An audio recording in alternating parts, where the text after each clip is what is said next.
Now to both parties wrestling with divisions today. Republicans roiled by the Washington Post excerpts from a new book that has former House Speaker Paul Ryan slamming President Trump.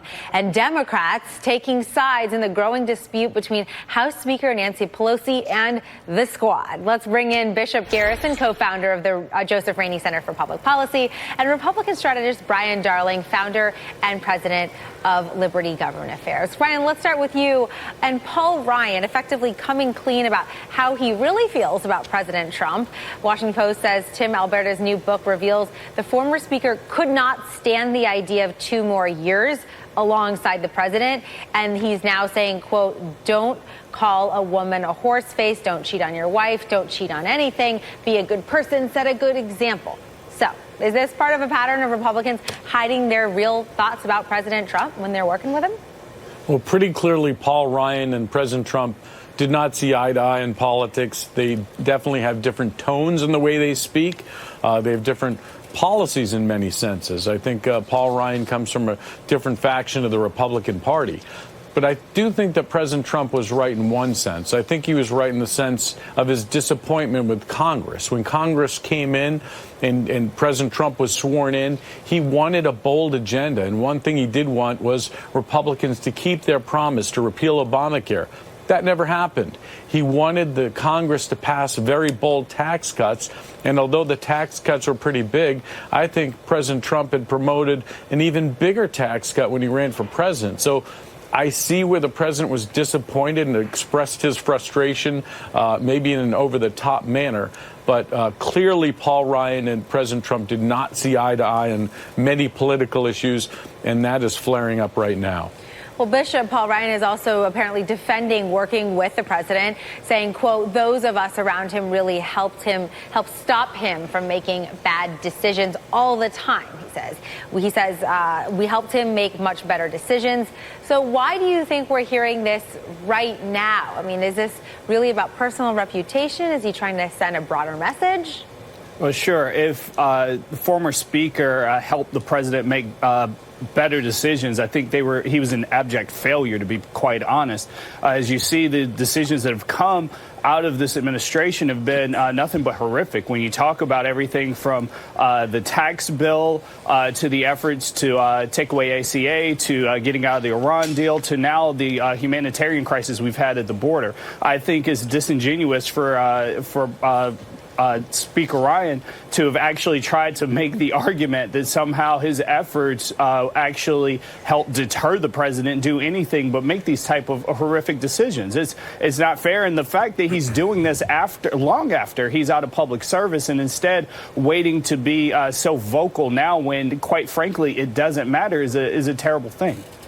Brian, obviously this is not the first time we've heard a Republican publicly support Trump and then privately just oppose him. So just last weekend, we've got Congressman Justin Amash. He said high-ranking Republican officials privately thanked him when he became the first Republican to call for impeachment. And that was before he left the party. So how long can Republicans keep up these acts if they have one of these acts, speaking one way in private and then saying another thing to the public? Well, I think if you're a politician sitting in office right now, you clearly don't want to anger the president. And if you look at the policies, though, I think most Republicans look at President Trump's policies and they agree with them. They like the fact the economy is doing great. They love the tax cuts. They want to see more. And so I don't think you're going to see Republicans be critical of the president, even when they may disagree with him on an issue here or there, because they support his overall record and they think he's doing a pretty good job. Bishop, let's talk about the Democratic side of things, this feud between Pelosi and the 4 freshman progressives who are calling themselves the squad. It's obviously prompting a lot of Democrats to take sides here. Multiple progressive advocacy groups are now accusing the House Democratic leadership of escalating attacks, while others are coming to Speaker Pelosi's defense. Congresswoman Alexandria Ocasio-Cortez adding fuel to the fire this past week. She claimed that Pelosi was engaged in, quote, the explicit singling out of newly elected women of color. Is this a serious problem in the party? Well, I honestly don't think this is a serious problem, but what you are seeing is a generational divide that's coming to the forefront. Listen, this is not a bad thing. We have strong, active women of color that are finally able to truly voice their opinions on the national stage. I am all for it. Black women continue to be the backbone of this country. They helped build it. They helped raise the leaders that would lead it. They are now in an opportunity, in a position to lead it themselves. And that's not only just black women, but all women of color. I think it is healthy within our party, within this country, to have these types of debates, to have these types of discussions. The way it's unfolding, yeah, there are some issues there that I would, like to see this handled maybe a little more behind closed doors, but that doesn't negate the fact that it is an important discussion that is happening between generations of leaders, and we need to see more of it.